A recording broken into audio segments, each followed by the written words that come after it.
오늘은 3월 3일 수요일입니다. 지금부터 뉴스 브리핑 시작하겠습니다. 오늘은 한국과 필리핀이 수교를 맺은 지 72주년이 되는 날입니다. 필리핀 외교부 페이스북에는 72주년을 축하하는 문구와 함께 한필 관계를 한눈에 볼 수 있는 인포그래픽을 게재했습니다. 지금까지 한국을 방문한 대통령은 라모스 대통령을 포함 5명이며 한국과 필리핀에는 12개의 항공사가 운항을 하고 있고 한국에는 51,136명의 필리핀 국민이 체류하는 것을 볼 수 있습니다.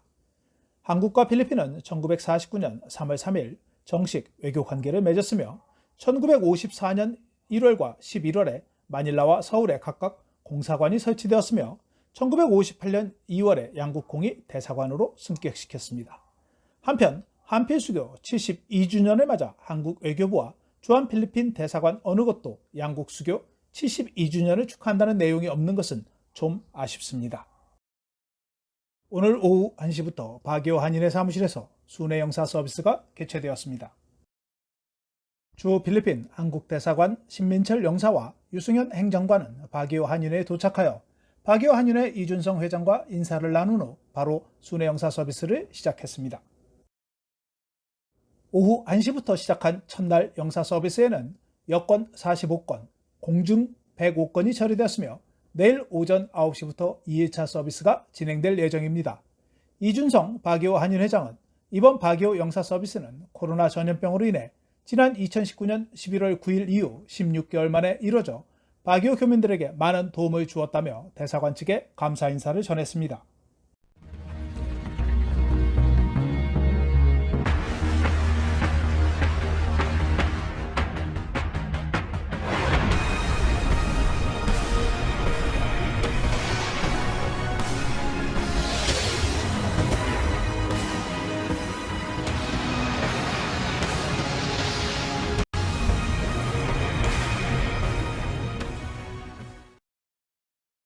필리핀 백신 책임자인 갈베지 장관은 필리핀의 백신 접종이 시작된 지 이틀 만에 약 2,793명이 백신을 접종했다고 발표했습니다.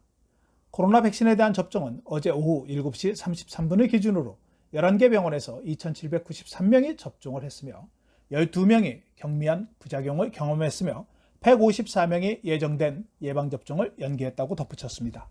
갈베지 장관은 3월에 모든 의료 종사자들에게 예방접종을 할 예정이라고 말했습니다. 지난달 2월 28일 도착한 시노박 백신에 이어 필리핀의 두 번째 아스트라제네카 백신이 4일 도착한다고 봉고 상원의원이 밝혔습니다. 두테르테 대통령 최측근인 봉고 상원의원은 아스트라제네카 백신 48만 7,200도즈가 내일 도착 예정이며 두테르테 대통령이 백신 도착하는 현장에 참석할 것이라고 전했습니다. 필리핀은 지난 3월 1일 아스트라제네카 백신 52만 5,600도즈가 도착 예정이었지만 공급 문제로 연기되었습니다. 한편 백신 책임자인 갈베즈 장관은 아스트라제네카 백신 도착에 대해 확신하지 못한다고 밝혔습니다. 항공기가 벨기에로 이륙할 때 우리는 확인할 수 있다고 강조했습니다. 필리핀 경제개발청 네다에 따르면 두테르테 행정부가 지난 2016년 중반부터 올해 2월까지 91개의 프로젝트를 승인했으며 승인된 금액은 3조 8,500억 페소에 이른다고 밝혔습니다. 91개의 프로젝트 중 12개는 국가 예산으로 집행되었으며 5개는 민관협력, 나머지는 공식 개발 지원 ODA 프로젝트라고 말했습니다. 네다 이사회가 승인한 74개 프로젝트는 다자간 대출기관 및 양자개발 파트너로부터 ODA 파이낸싱을 통해 실행되었으며 2조 9천억 페소에 이른다고 발표했습니다. 필리핀은 보통 일본, 중국, 한국뿐만 아니라 마닐라에 기반을 둔 아시아개발은행과 워싱턴에 기반을 둔 세계은행에서 우선순위 프로그램과 프로젝트를 위해 자금을 조달을 받고 있습니다. 좋은 정부 및 공공책임에 관한 상원위원회 의장인 고든 상원위원은 한 번도 오지 않은 번호판에 대한 수수료를 반복적으로 징수하고 있는 ATO 공무원에 대한 형사 및 행정 혐의에 대해 경고했습니다. 소비자 보호를 위한 무역부 카스텔로 차관도 그러한 범죄는 사기로 간주된다고 동조했습니다. 고든 상원의원은 ATO 관리들이 새 차량 번호판의 발행 지연으로 인해 필리핀 사람들이 범죄로 인해 입은 피해에 대해 책임을 져야 한다고 말했습니다. 고든 의원은 번호판이 없는 오토바이로 인해 많은 사람들이 살해와 강도를 당하고 있으며 번호판이 없어 잃어버린 오토바이를 찾을 수 없는 대수는 얼마인지 아는지 ATO를 질책했습니다. 현재 오토바이 번호판 발급과 관련 공급업자의 선정에 있어 문제가 발생해 번호판 발급이 지연되고 있는 상황입니다. 필리핀 연합노동조합은 회사가 후원하는 예방접종 프로그램을 이행하지 않을 경우 다른 지점으로 재배치 또는 재배치 위협을 받고 있다고 불만을 표시했습니다. 일부 직원은 직장으로 돌아오기 위해서는 코로나 백신 접종을 받았다는 인증서를 제시하라는 요청을 받고 있다고 덧붙였습니다. 라몬 로페즈 무역부 장관은 코로나 백신을 접종하는 것은 직원들 자율에 맡겨야 하며 고용주가 예방접종을 강요해서는 안 된다고 말한 바 있습니다. 노동조합은 정부가 일부 사업장에서 차별적이고 강압적인 의무 예방접종을 방지하기 위해 즉각 조치를 취해야 한다고 강조했습니다.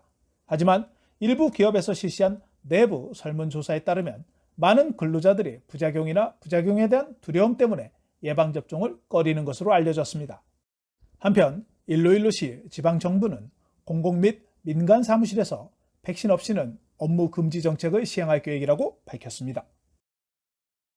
지난 2월 5일 현대중공업에서 인수한 필리핀 최신함인 안토니오 루나함이 필리핀 어민과 수자원을 보호하기 위해 서필리핀 해역에 배치될 것이라고 필리핀 해군의 베르나베 사령관이 2일 밝혔습니다. 베르나베 사령관은 해군에게 현대적인 작전을 개발하고 전체 조직이 해양 국가의 방어 및 개발에 대응하는 작전 해군이 되도록 추진할 수 있는 기회를 제공하게 될 것이라고 말했습니다. 필리핀 마약 단속국 빌라누에바 국장은 2일 커머네스 에베뉴에서 지난 24일 발생한 경찰과 마약 단속국 간의 총격전이 마약 단속국 요원들이 마약을 팔았다는 증거가 있으면 사임하겠다고 밝혔습니다. 빌라누에바 국장은 마약 단속국 요원이 마약을 판매에 연루되어 있음을 증명하는 CCTV 영상에 대해 제시해달라고 요청했습니다. 필리핀 경찰 범죄연구소는 총격전에서 마약 단속국 요원들이 사용한 차량에서 표시된 돈다발이 발견되었다고 밝힌 바 있습니다. 하지만 발견된 돈이 100만 페소에는 미치지 않았다고 말했습니다. 빌라누에바 국장은 마약 단속국은 마약을 구매하는 사람들을 표적으로 삼는 마약 판매는 법에 위반된다고 전했습니다. 지난 2월 보라카이를 방문한 관광객이 16,487명으로 지난해 6월 보라카이 관광을 재개한 이후 가장 많은 관광객이 방문한 것으로 알려졌습니다. 2월 방문한 관광객은 수도권에서 1,446명이 방문했으며 항공으로는 14,620명, 육로로는 1,767명, 해상으로는 23명이 보라카이를 방문했습니다. 또한 지난해 12월 보라카이를 방문한 관광객은 15,307명으로 기록됐습니다. 하지만 2020년 보라카이를 방문한 관광객은 33만 4,455명으로 2019년 234,599명에 비해서는 급격히 감소했으며 외국인 관광객은 2020년 14만 5,658명으로 전년도에 비해 99.99% 감소했습니다. 전 세계 인터넷 속도 모니터링 회사인 스피드 테스트의 자료에 따르면 필리핀의 인터넷 속도가 2월에 개선된 것으로 확인되었습니다.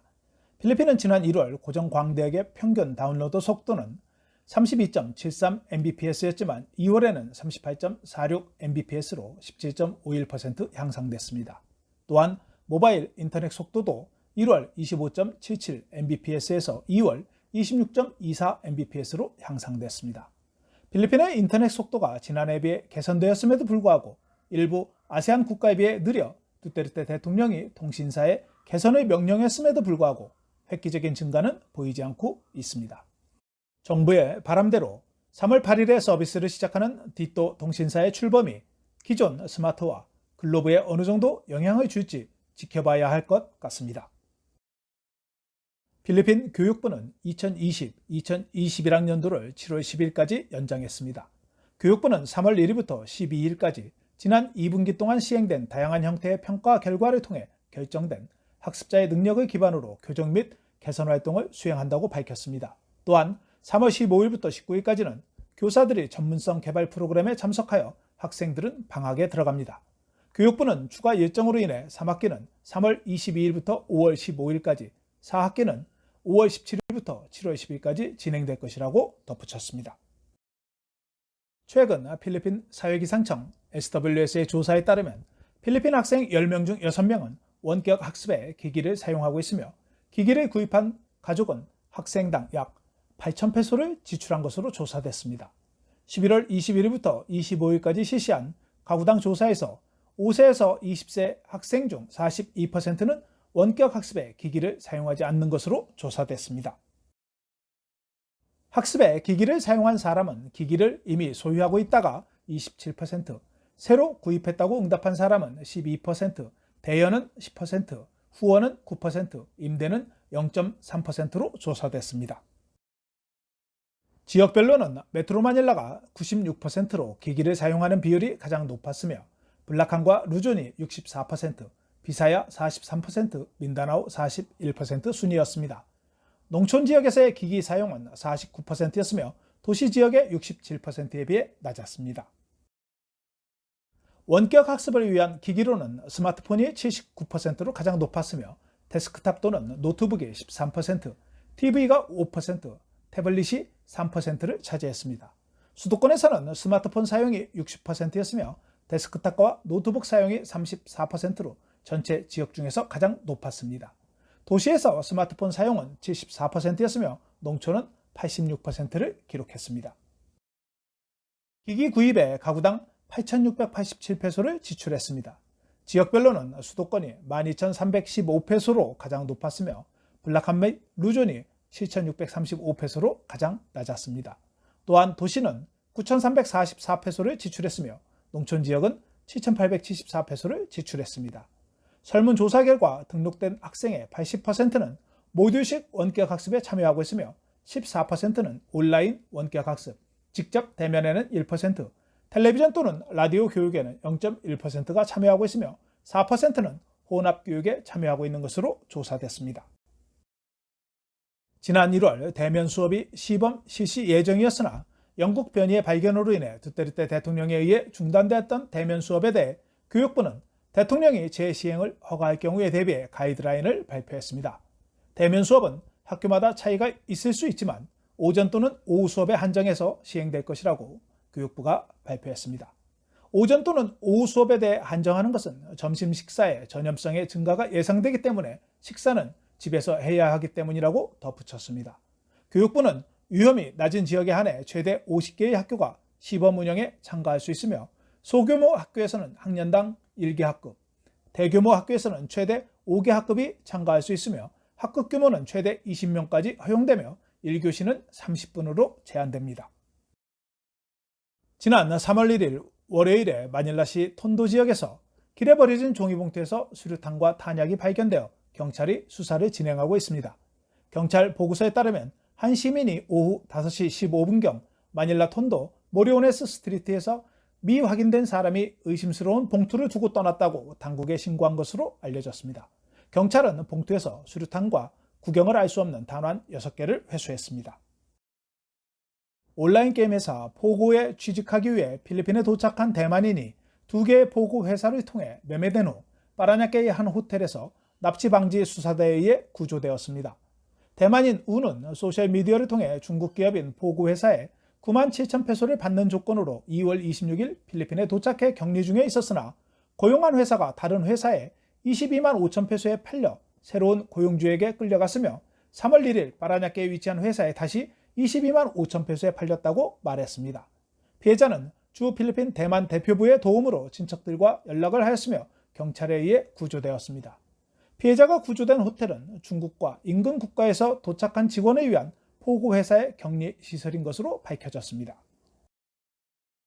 필리핀 보건부는 3월 3일 오후 4시 현재 코로나 바이러스 확진자가 1,783명이 증가해 총 58만 2,223명으로 증가했다고 발표했습니다.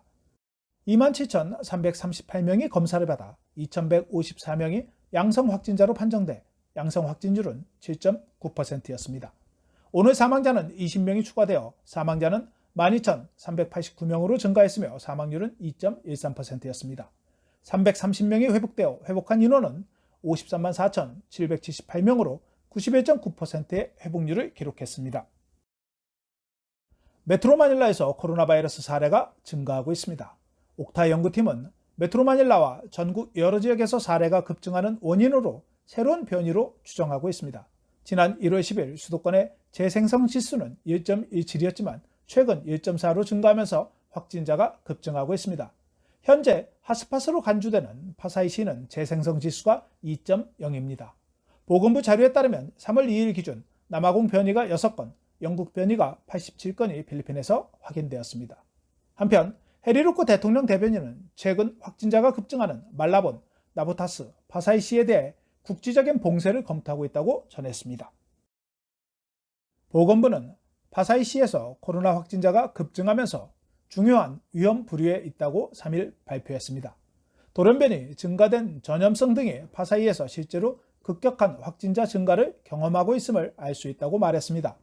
파사이시에서 2주간 코로나 바이러스 증가율은 386%인 반면 일일 평균 공격률은 인구 10만 명당 24.7명이라고 전했습니다. 오늘 달러 대비 페소는 48.48페소로 거래되었으며 3월 3일 서울 외환시장에서 원달러 환율은 전날보다 3.7원 내린 달러당 1120.3원에 거래를 마쳤습니다. 페소에 대한 원화는 1페소에 23.1원에 거래되었습니다.